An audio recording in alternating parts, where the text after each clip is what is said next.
உண்டாவதாக. கர்த்தர் நல்லவர். அவருடைய கிருபை காலைதோறும் அது புதிதாக இருக்கிறபடினாலே கர்த்தருக்கு மகிமை உண்டாவதாக. ஹல்லேலூயா. புதிய கிருபையினாலே தேவன் நம்மை நிரப்பி இருக்கிறார். ஹல்லேலூயா. கர்த்தர் நல்லவர். இந்த நாளிலும் கூட சங்கீதங்களின் புத்தகம் 119 சங்கீதத்தினுடைய 29 வசனம் முதற்கொண்டு 36 வசனம் வரைக்கும், 119 சங்கீதத்தினுடைய 129 வசனம் முதற்கொண்டு 136 வசனம் வரைக்கும் வாசிக்கலாம்.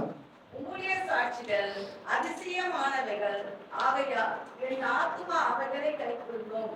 உம்முடைய வசனத்தால் பிரசித்த வெளிச்சம் தந்தது, வேலைகளை உணர்வுள்ளதாகும்.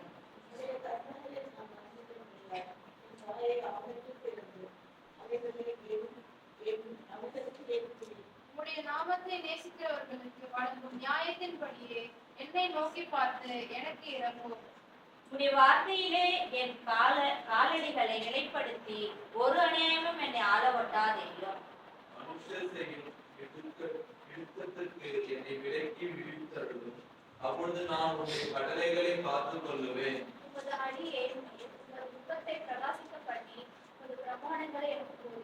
உடைய வேதத்தை மனுஷர் காற்று நடவாதபடியினால் என் கண்களிலிருந்து நீர் தாரைகள் ஓடுகிறது. தேவனுக்கு மகிமை உண்டாவதாக. இந்த பகுதியிலே சங்கீதக்காரன் வேத வசனத்தை குறித்து அநேக காரியங்களை சொல்லுகிறதை நாம் பார்க்கிறோம்.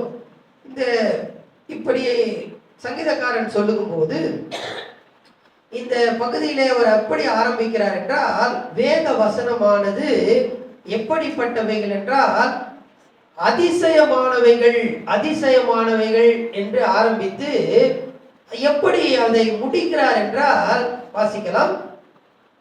36 136. உம்முடைய வேதத்தை மனுஷர் காத்து நடவாதபடியால் என் கண்களிலிருந்து நீர் தாரைகள் ஓடுகிறது. அவர் அதிசயத்தில் ஆரம்பித்து கண்ணீரில் அவர் முடிக்கிறதை நாம் பார்க்கிறோம். அதிசயத்தில் ஆரம்பிக்கிறார், அதிசயத்தில் ஆரம்பித்து அழுகையில் முடிக்கிறதை நாம் பார்க்கிறோம். இது எதை அவர் இந்த நேற்றைய தினத்தில் நாம் தியானித்ததான இதற்கு முன்பனான பகுதியிலும் அந்த கடைசி பகுதியில் நாம் பார்ப்போம் என்றால், அவர் அந்த எதிரான காரியங்கள், ரியாக்ஷன், ஒரு காரியத்தினுடைய ரியாக்ஷன் சொல்லுவாங்க, எதிரான காரியத்தை அவர் பேசுகிறதை நாம் பார்க்கிறோம். 27 127 128 வாசிக்கலாம். 127 128. ஆதலால் நான் பொன்னிலும் பசும் பொன்னிலும் அதிகமாய் உமது கற்பனைகளில் பிரியப்படுகிறேன். எல்லாவற்றை பற்றியோ நீர் அருளின எல்லா கட்டளைகளும் செம்மையென்று எண்ணி சகல பொய்வழிகளையும் வெறுக்கிறேன். இங்கே அவர் என்ன சொல்லுகிறார் என்றால், நான் வேத வசனத்தை நேசிக்கிறேன், வேத வசனத்தை நேசிக்கிறேன். அதற்கு அப்படியே எதிர்வினையாக அவர் சொல்லுகிறார், பொய் வழிகளை வெறுக்கிறேன். வேத வசனத்தை நேசிக்கிறேன், பொய் வழியை வெறுக்கிறேன் என்று அவர் சொல்லுகிறதை பார்க்கிறோம். அதே போல இங்கே இந்த பகுதியிலே இன்றை நாம் தியானிக்கிறதான இந்த பகுதியில நாம் பார்ப்போமேனால், உம்முடைய வேதத்தை மனுஷர் காத்து நடவாதபடியினால் என் கண்களில் நீர்த்தாரைகள் ஓடுகிறது. எப்படி ஆரம்பிக்கிறார் என்றால், வேத வசனம் அதிசயமானவைகள் ஆச்சரியமானவைகள் என்று அவர் சொல்லிவிட்டு அதற்கு எதிர்வினை அவர் சொல்லுகிறார். அதனால அதை காத்து நடவாதபடினால என் கண்களில் நீர்த்தாரைகள் ஓடுகிறது. ஸோ ரியாக்ஷனை பத்தி அவர் என்ன பண்றாரு சொல்லுகிறதை பார்க்கிறோம்.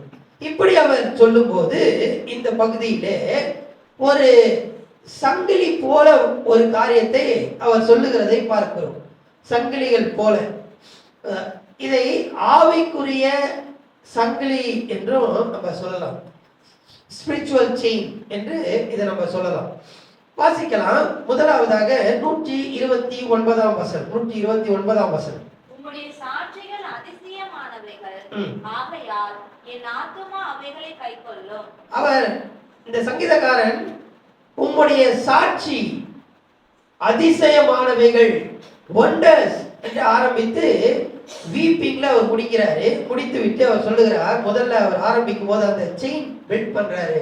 அந்த செயின்ல முதல் என்ன சொல்லுகிறார் என்றால், உம்முடைய சாட்சிகள் அதிசயமானவைகள் ஆகையால் ஆண்டவரே உம்முடைய சாட்சிகள், உம்முடைய வேத வசனங்கள் அதிசயமா இருக்கிறது. அதனால நான் என்ன பண்ணுவேன் அப்படின்னு சொன்னா, என்ன பண்ணுவாராம்?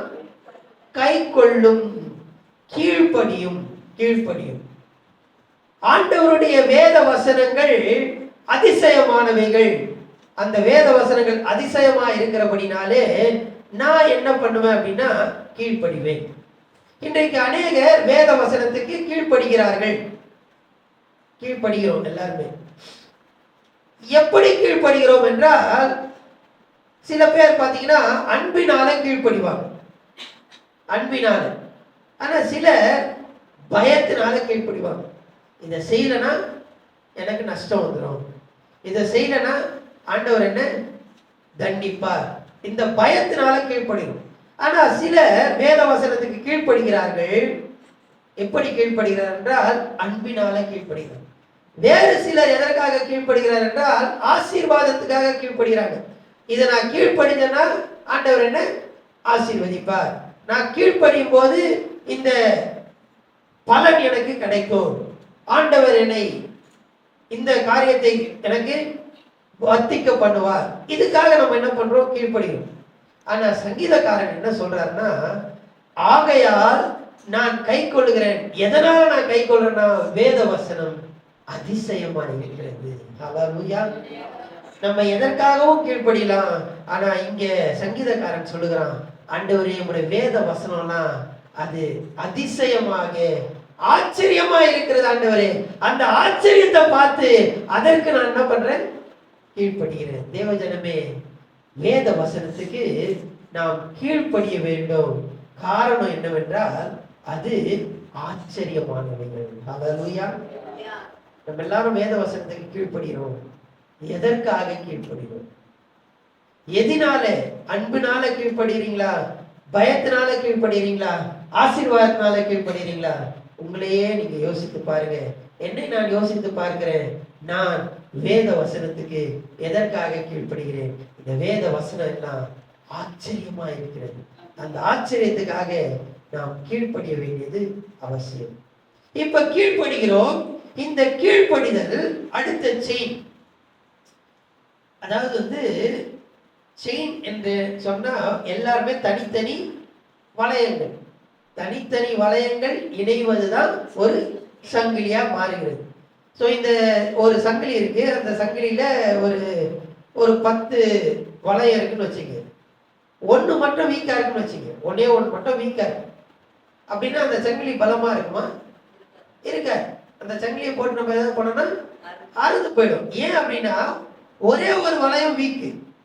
அது போல இங்க இந்த சங்கீதக்காரன் இங்க சொல்லுகிறதான காரியம் எல்லாமே தனித்தனியா இருக்கு. ஆனா எல்லாம் ஒன்னோட ஒண்ணு சேர்ந்து இருக்கு. எல்லாமே ஒரே பலத்தோடு இருக்கும். இப்பொழுது அவர் சொல்லுகிறார், வேத வசனங்கள் ஆச்சரியம். அந்த ஆச்சரியம் என்னை கீழ்ப்படிதலுக்குள்ளே வழி நடத்துகிறது. இப்பொழுது 30ஆம் வசனத்தை வாசிங்க. 130. உம்முடைய வசனத்தின் பிரசித்தம் வெளிச்சம் தந்து வேதங்களை உணர்வுள்ளவர்கள். இந்த கீழ்ப்படிதல் என்னை என்ன அடுத்த நிலைக்கு என்னை கொண்டு போகிறது? கீழ்ப்படிதல் எதற்கு கொண்டு போகிறது என்றால் வெளிச்சம் தந்து. உம்முடைய வேதத்தின் பிரசித்தம் வெளிச்சம் தந்து. வெளிச்சம் தந்து. இந்த வெளிச்சம் தந்து என்று சொல்லுகிறதான காரியம் என்லைட்டன்மெண்ட். என்லைட் அப்படியே ஒரு காரியத்தை நாம் புரிந்து கொள்வது, அண்டர்ஸ்டாண்ட் பண்ணுவது. அந்த வார்த்தையினுடைய சரியான அர்த்தமே ஓப்பனிங் அப். ஒரு காரியத்தை குறித்து ஒரு தெளிவு, ஒரு புரிதல் ஏற்படுகிறது தான் அந்த இடத்துல பிரசித்தம் வெளிச்சம் தந்து என்று சொல்லப்படுது.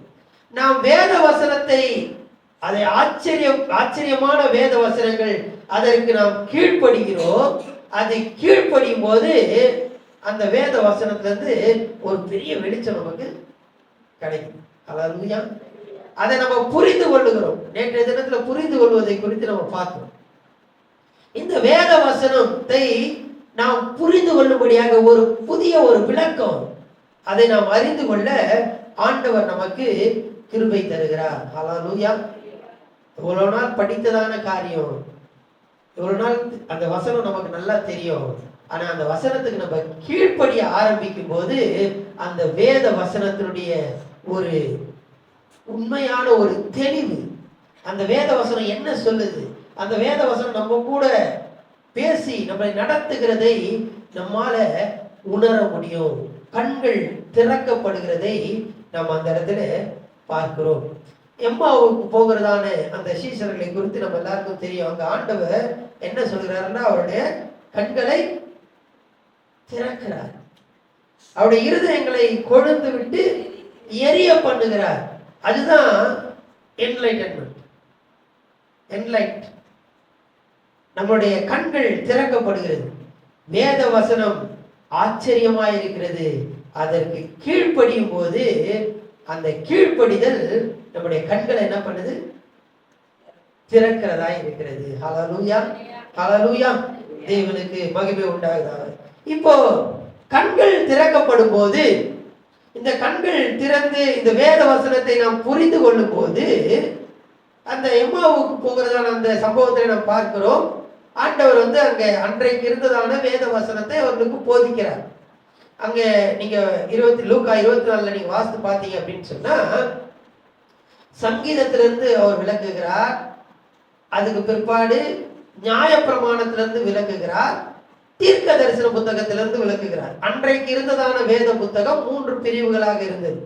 தோரா, கெதுபீம், நெபீம் என்று மூல மொழியில சொல்லுவாங்க. இது நியாயப்பிரமாணம், பாடல், சங்கீத புத்தகங்கள், தீர்க்க தரிசனம். இது எல்லாத்திலும் இருந்து ஆண்டவர், அந்த இயேசு ஆண்டவர் அந்த இடத்துல விளக்குகிறதை அந்த லூக்கா 24 வாசிக்கிறோம். நீங்க வீட்டுல போய் வாசித்து பாருங்க. இதெல்லாத்தையும் விளக்கி காட்டுறாரு. காட்டும் போது கண்கள் அவருக்கு என்ன ஆகுது, டக்குன்னு திறக்கு. அவங்க புரிந்து கொள்ளுகிறார்கள். இப்ப புரிந்து கொள்ளுதல் அடுத்த நிலைமைக்கு கொண்டு போகுது. வாசிக்கலாம் 131. உம்முடைய கற்பனைகளை நான் வாஞ்சிக்கிறபடியால் என் வாயை ஆவென்று திறந்து அவைகளுக்கு ஏங்குகிறேன். 3வது கண்கள் திறக்கப்பட்டுருச்சு. அந்த கண்கள் திறக்கப்பட்ட உடனே இருதயம் கொழுந்து விட்டு எரிகிறது. இப்போ என் வாயை நான் என்ன பண்றேன், என்று திறக்கிறேன். அங்க சொல்லப்படுறதான காரியம் ஆழமான ஒரு ஆசை. பா, இந்த வசனத்துல இவ்வளவு அர்த்தம் இருக்கா, இந்த வசனத்துல இவ்வளவு கருத்து இருக்கா, இந்த வசனம் இதுதான் சொல்லுதான், இவ்வளவு நாள் எனக்கு தெரியாம போச்சு அப்படின்னு சொல்லி என்று அந்த வேத வசனத்தை நான் வாஞ்சிக்கிறேன். டீப் டிசைர், ஆழமான ஒரு ஆசை, ஆழமான ஒரு ஆசை. சாதாரண ஆசை இல்ல, ஆழமான ஒரு ஆசை. வேத வசனம் ஆச்சரியமா இருக்கிறது. ஆச்சரியம் கீழ்ப்படிதலுக்குள்ளே வழி நடத்துகிறது. கீழ்ப்படிதல் புரிந்து கொள்ளுதலுக்குள்ளே, கண் திறக்கப்பட்டு ஒரு புரிதலுக்குள்ளே நடத்துகிறது. இந்த புரிதல் ஆழமான ஒரு ஆசைக்குள்ளாக வழி நடத்துது. ஒரு வசனத்தை நம்ம வாசிக்கலாம். யோபின் புத்தகம் 23ஆம் அதிகாரத்தோட 12ஆம் வசனம். யோபு 23:12.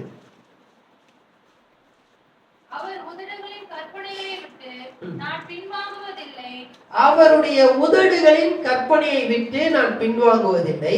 அவருடைய வாயின் வார்த்தைகளை எனக்கு வேண்டிய ஆகாரத்தை பார்க்கிறோம். அவருடைய வாயின் வார்த்தை எனக்கு வேண்டிய ஆகாரத்தை பார்க்கிலும் அதிகமாய் காத்துக்கொண்டே. வாயை எதற்கு திறக்கிறோம், சாப்பிடுறதுக்கு. எனக்கு சாப்பாட்டை காட்டிலும் இப்ப மிகப்பெரிய ஒரு ஆசை வந்துருச்சு, அதனால நான் என் வாயை திறக்கிறேன். இது சாப்பாட்டுக்காக இல்லைங்க, வேத வசனத்துக்காக. யோபு சொல்லுகிறத நம்ம பார்க்கணும். யோபின் புத்தகத்துல இதை நம்ம வாசிக்கணும். நான் வாயை திறக்கிறேன், அப்படின்னு திறக்கிறேன். ஏன்னா இது சாப்பாட்டுக்கு இல்லை. இவ்வளவு நாள் நான் சாப்பாட்டுக்காக வாயை திறந்தேன் இல்லை, அதை காட்டிலும் அதிகமான ஒரு டீப் டிசைர், ஆழமான ஒரு ஆசை இந்த வேத வசனத்தின் மேல எனக்கு ஒரு ஆசை. காரணம் என்னன்னா, அந்த வேத வசனம் அதிசயமா இருக்கிறது. அந்த வேத வசனத்துக்கு நான் கீழ்ப்படுகிறேன். கீழ்ப்படியும் போது என் கண்கள் திறக்கப்படுகிறது. இந்த கண்கள் திறக்கப்படும் போது இந்த வேத வசனத்துல இவ்வளவு காரியம் இருக்கப்பா. வேத வசனத்துல தேவ ஞானம் இருக்கு, தேவ மகத்துவம் இருக்கு, தேவ ஆறுதல் இருக்கு, தேவ வழிநடத்துதல் இருக்கு, இதெல்லாமே இதுல இருக்கு அப்படின்னு சொல்லி என் வாயை நான் ஆசையாக, அதிகமான ஒரு ஆழமான ஒரு ஆசையாக வாயை நான் திறக்கிறேன். ஹல்லேலூயா. அடுத்தபடியாக வாசிக்கலாம் 32ஆம் வசனம். 32ஆம் வசனம். இந்த ஆழமான ஆசை எதற்கு நேராக நம்மை வழி நடத்துகிறது? 32. உம்முடைய நாமத்தை நேசிக்கிறவர்களுக்கு வழங்கும் நியாயத்தின்படியே என்னை நோக்கி பார்த்து எனக்கு இரங்கும். இப்போது ஆழமான ஆசை, இந்த ஆழமான ஆசையினாலே நான் ஆண்டவரை பார்க்கிறேன். அது எதற்கு நேரா என்னை கொண்டு போகிறது என்றால், அடுத்த நிலை நேசிக்கிறவர்களுக்கு. நேசிக்கிறவர்களுக்கு அங்க சொல்லப்படுகிறதான காரியம் அன்பு. அன்பு. ஒரு பெரிய ஆசை இருந்தது. இப்ப இந்த ஆசை என்ன ஆச்சு அப்படின்னா அன்பாய் மாறினது. ஹல்லேலூயா. ஆண்டவரை நான் நேசிக்கிறேன். ஆண்டவரை நான் நேசிக்கிறேன். இந்த ஆண்டவரை நம்ம நேசிக்கும் போது என்ன நடக்குதுன்னு சொன்னா, ஆண்டவராகிய இயேசுவுக்கு அநேக சீஷர்கள் இருந்தார்கள். அதுல வயதான ஒரு சீஷன் இருந்தான். அது நம்ம எல்லாருக்கும் தெரியும், பேதுரு. சீஷர்ல வயது ரொம்ப குறைவா ஒருத்தர் இருந்தாரு. அவர் யோவான். இந்த யோவான் பாத்தீங்கன்னா இயேசு கிறிஸ்துவனுடைய பக்கத்துல என்ன பண்ணுவாரு, இருப்பார். ஆனா பேதுரு பாத்தீங்கன்னா அந்த கடைசியாக இந்த இரவு பஸ்காவை அவர்கள் ஆசரிக்கிறார்கள். அந்த நேரத்துல கடைசி நேரம் அது. அந்த நேரத்துல பாத்தீங்கன்னா இயேசு ஆண்டவர் இருக்கிறார். இயேசு ஆண்டவருக்கு பக்கத்துல யோவான் இருக்கிறார். எதிரில யார் இருக்காருன்னா பேதுரு இருக்கார். பேதுருக்கு ஒரு கேள்வி இயேசு ஆண்டவர்கிட்ட இருந்து, யார் காட்டி கொடுக்க போறா? ஆண்டவர் சொன்னா, உங்களுக்கு ஒருவன் என்னை காட்டி கொடுப்பான். யாருப்பா இது? நம்ம இருக்கிறோம் 13 பேர், இயேசு ஆண்டவர்கள் நம்ம 12 பேர் இருக்கோம். இதுல யார் காட்டி கொடுப்பா அப்படின்னு கேள்வி யாருக்கு? அவருக்கு. ஆனா அவர் என்ன பண்றாரு, ஒரு ஆக்ஷன் கொடுக்குறாரு. என்ன பண்ணு, இயேசு ஆண்டவர்கிட்ட என்ன பண்ணு, கேளு அப்படின்னு சொல்லி. இப்ப இயேசு ஆண்டவர் மார்புல சாய்ந்து கொண்டு இந்த யோவான் கேட்கிறான். அந்த சம்பவத்தை நீங்க வீட்டுல போய் வாசித்து பாருங்க. அவருக்கு ஆண்டவர் சொல்லுகிறார், அன்பா இருந்ததான சீசன். இந்த அன்பா இருந்த சீசன் தான் ஆண்டவருடைய இருதயத்துல இருக்கிறத பெற்றுக்கொள்ள முடியும். இவனுக்கு ஒரு பெரிய வாஞ்சை, டீப் டிசையர். இந்த டீப் டிசையர் எதுக்கு நேரா வழி நடத்துது? அன்பிற்கு நேராக. அன்பிற்கு நேராக. அதனாலதான் அவன் கடைசி வரைக்கும் இயேசு கிறிஸ்து கூடவே இருந்தான். அந்த அன்புனால கடைசி வரைக்கும் இயேசுவினுடைய வளர்ப்பு, இயேசுவினுடைய தாய் அவங்களை என்ன பண்ணா, பாதுகாத்து வைத்திருந்தான். அதனாலதான் சொல்றாரு, இதோ உன் மகன் அது உன் தாய். எபேசு பட்டணத்துல கடைசி வரைக்கும் யார் கூட தான் இருந்தாங்க? யோவானோடு தான் இருந்தாங்க. பாருங்க, அந்த அன்பு, டீப் டிசையர் அன்பிற்கு நேராக என்ன பண்ணுது? வழி நடத்துகிறதா இருக்கிறது. அதிகமான அந்த ஆசை. இவ்வளவு ஆச்சரியமா இருக்கப்பா உங்க வார்த்தை அப்படின்னு சொல்லி வாயை நம்ம திறந்து நம்ம பார்க்கும்போது அது எதற்கு நேராக வழி நடந்தது என்றால் அன்பிற்கு நேராக வழி நடத்துகிறது. ஹல்லேலூயா. இந்த அன்பு எதற்கு நேராக வழி நடத்துகிறது என்றால் வாசிக்கலாம் 33, 34, 133, 134. வார்த்தையிலே என் காலடிகளை நிலைப்படுத்தி ஒரு அநியாயமும் என்னை ஆளவிட்டாதேயும், மனுஷன் செய்யும் இடுக்கத்துக்கு என்னை விலக்கி விடுவித்தருளும். அப்பொழுது நான் உம்முடைய கட்டளைகளை காத்துக் கொள்ளுவேன். போதும். இப்ப இதுல இந்த வசனத்துல 2 வசனத்துல நம்ம பார்க்கிறோம், என் காலடிகளை நிலைப்படுத்தி, என் காலடிகளை நிலைப்படுத்தி. 34ல விடுவித்து அருளும், விடுவித்து அருளும். 2 காரியத்துக்கு நேராக இந்த அன்பு வழி நடத்துகிறது. எதற்கென்றால் வழி நடத்துதல், வழி நடத்தல், கைடன்ஸ். இந்த அன்பு என்ன பண்ணுதுன்னா என்னை வழி நடத்துது. இரண்டாவது, இந்த வழி நடத்துது எப்படின்னா விடுதலையோடு வழி நடத்துது. ஏதோ கஷ்டத்தோடு இல்லை, விடுதலையோடு வழி நடத்துகிறதா இருக்கிறது. ஹல்லேலூயா. இந்த வேத வசனமானது ஆண்டவருடைய அன்புக்குள்ளாய் நம்ம கடந்து, இந்த வேத வசனத்துல ஒவ்வொரு படியா நம்ம பார்த்தோம். அன்பிற்குள்ளாய் நம்ம கடந்து வரும்போது அங்க அன்புல நமக்கு ஒரு விடுதலை உண்டு. ஹல்லேலூயா. ஆண்டவர் நம்மை வழி நடத்துகிறார். இந்த ஆண்டவருடைய அந்த அன்புல, வேத வசனத்தின் நிமித்தமாக ஆண்டவருடைய அன்புல நம்ம அதிகமாக ஆண்டவருடைய அன்பை நம்ம ருசிக்க ஆண்டவர் நம்மை வழி நடத்துகிறவராய் இருக்கிறார். அந்த வழி நடத்துதல் எப்படி என்றால் விடுதலையோடு நம்மை வழி நடத்துகிறதா இருக்கிறது. ஹல்லேலூயா. அநேகர் கிறிஸ்தவ வாழ்க்கை பார்த்தீங்கன்னா ரொம்ப இந்த வேத வசனத்தை கடைபிடிக்கிறது ரொம்ப கஷ்டமா இருக்கு. ரொம்ப கஷ்டங்க. கிறிஸ்தவ வாழ்க்கையே ரொம்ப கஷ்டம் இல்ல. ஆண்டவர் சொல்றாரு, என்னுடைய கற்பனைகள் என்னுடைய கட்டளைகள் எல்லாம் பாரமானவைகள் அல்ல. நீங்க அதுல அன்பின் நிமித்தமாக நீங்க அதை செயல்படுத்தும் போது அது எதுவுமே பாரமானது இல்லை. உங்களுக்கு ஆண்டவர் ஒரு பெரிய விடுதலையை வைத்திருக்கிறார். ஹல்லேலூயா. ரோமர் 8ஆம் அதிகாரத்துல நீங்க வீட்டுல போய் வாசித்து பாருங்க. ஆவியில நம்ம எப்படி விடுதலையாக வாழுவது என்பது குறித்து அங்க சொல்லப்பட்டிருக்கு. விடுதலையாக சந்தோஷமா ஆண்டவர் நம்ம வழி நடத்துகிறார். நம்முடைய வாழ்க்கையின் பாதை எப்படிப்பட்டதா இருக்கலாம்? புரியாத ஒரு சூழ்நிலையா இருக்கலாம், கடினமான ஒரு சூழ்நிலையா இருக்கலாம். எப்படிப்பட்ட சூழ்நிலையா இருந்தாலும் ஆண்டவர் நம்மை வழி நடத்துகிறார். அதே நேரத்துல விடுதலையோடு அந்த பாதையில பயணிக்க ஆண்டவர் நமக்கு கிருபை தருகிறார். ஹல்லேலூயா. இப்போ அதிசயமான வார்த்தை, இந்த அதிசயமான வார்த்தைக்கு நான் கீழ்ப்படுகிறேன். கீழ்ப்படியும் போது கண் திறக்கப்படுகிறது. கண் திறக்கப்படும் போது ஆழமான ஒரு ஆசை என்ன மாறுது? அன்பாய் மாறுகிறது. அன்பு என்னை வழி நடத்துகிறது. கடைசியாக அன்பு எதற்கு நேராக, அந்த அன்பு எதற்கு நேராக என்னை கொண்டு போகிறதுனா வாசிக்கலாம் 135. உமது அடியின் மேல் உமது முகத்தை பிரகாசிக்க பண்ணி உமது பிரமாணங்களை எனக்கு போதியும். இங்கே சொல்லப்பட்டிருக்கிறதான முகத்தை பிரகாசிக்க பண்ணி, இந்த சங்கீதத்துல 2 முறை பிரகாசம் பிரசித்தம் என்ற வார்த்தை வருகிறது. 130 பார்க்கிறோம், 35 பார்த்ததான காரியம் என்லைட். நம்ம மனசுக்குள்ள ஒரு சின்ன ஒரு வெளிச்சம் ஒதுக்கிது, புரிந்து கொள்ளுதல், அண்டர்ஸ்டாண்டிங். ஆனா இங்கே சொல்லப்படுகிறதான முகத்தின் பிரகாசம். இந்த முகத்தின் பிரகாசம் என்பது எதை குறிக்கிறது என்றால் ஆண்டவருடைய ஆசீர்வாதத்தை குறிக்கிறது. ஆண்டவருடைய ஆசீர்வாதம். நம்ம எல்லாருக்கும் தெரிஞ்ச வசனம் என்னாகமத்தின் புத்தகம் 6ஆம் அதிகாரம். எடுத்து வாசிக்க வேணாம். கர்த்தர் உங்களை ஆசீர்வதித்து உங்களை காக்க கடவர். கர்த்தர் உன்மேல் எதை பிரசன்னம்?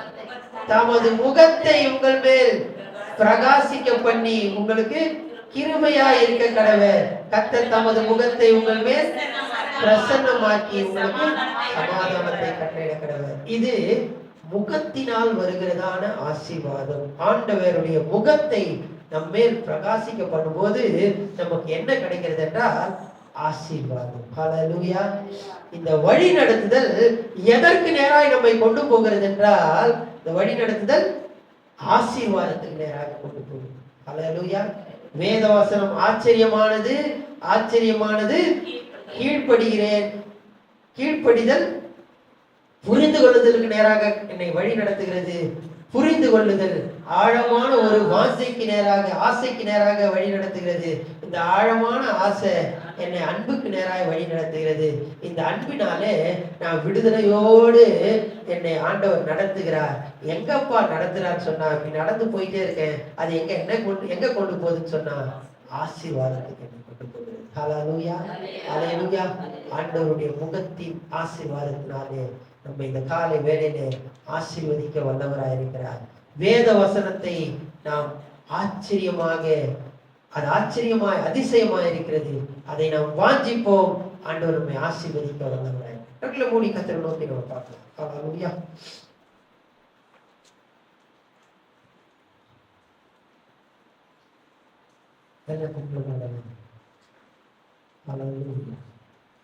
இது ஒரு ஆவிக்குரிய சங்கிலியா இருக்கிறது. It's a spiritual chain.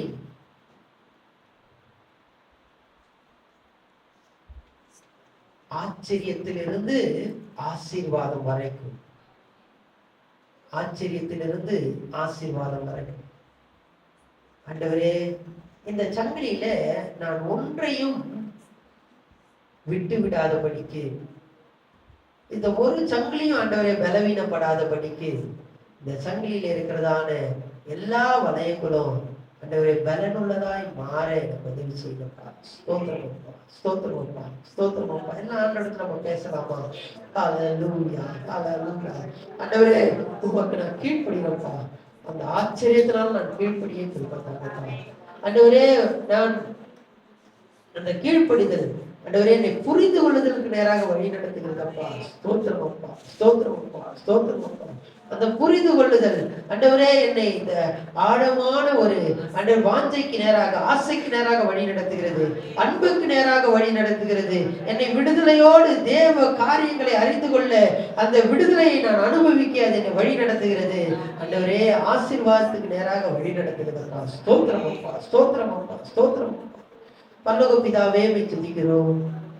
ஆண்டவரே, உம்முடைய வேத வசனங்களை நாங்கள் அறிந்து கொள்ள நீர் எங்களுக்கு கிருபை பாராட்டுகிறீர். நன்றி அப்பா. இந்த ஆச்சரியமான வேத வசனங்கள் எங்களை ஆசீர்வாதத்துக்கு நேராக வழி நடத்துகிறபடி நாங்கள் ஸ்தோத்திரம்.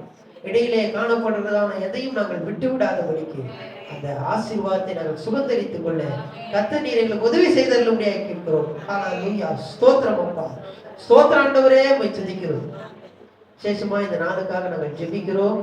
ஆண்டவரே, இந்த நாளிலே தேவ ஜனங்கள் என்னென்ன காரியங்களை செய்ய வேண்டும் என்று திட்டமிட்டு இருக்கிறார்களோ அந்த திட்டத்தை செயல்படுத்த அவர்களுக்கு தேவையான எல்லா விதமான கிருபைகளை கர்த்தர் கட்டளையிடும்படியாக கேட்கிறோம். ஞானத்தையும் பலத்தையும் கர்த்தர் கட்டளையிடும்படியாக கேட்கிறோம். ராஜா, ஸ்தோத்திரம் அப்பா, ஸ்தோத்திரம் அப்பா. இறங்கி கிரியை நடப்பிக்கும்படியாக கேட்கிறோம் அப்பா. ஆண்டவரே, இந்த நாள் முழுவதும் வேத வசனங்கள் எங்கள் தியானமாய் மாற கர்த்தரை கிருபை பாராட்டும்படியாக கேட்கிறோம். எங்களுடைய சிந்தை, எங்களுடைய செயல் எல்லாம் ஆண்டவரே உடைய சமூகத்திலே பிரீதியாய் காணப்பட கர்த்தரை கிருபை பாராட்டும்படியாக கேட்கிறோம். தேவ ஜனத்தை ஆசீர்வதி, கிருபைக்குள்ளாக போகும். எல்லா துதி கனமாகி நமக்கே நாங்கள் செலுத்துகிறோம். இயேசுவின் மூலம் ஜெபம் கேளும் பிதாவே. ஆமென், ஆமென். Praise the Lord, praise the Lord. God bless you. God bless you.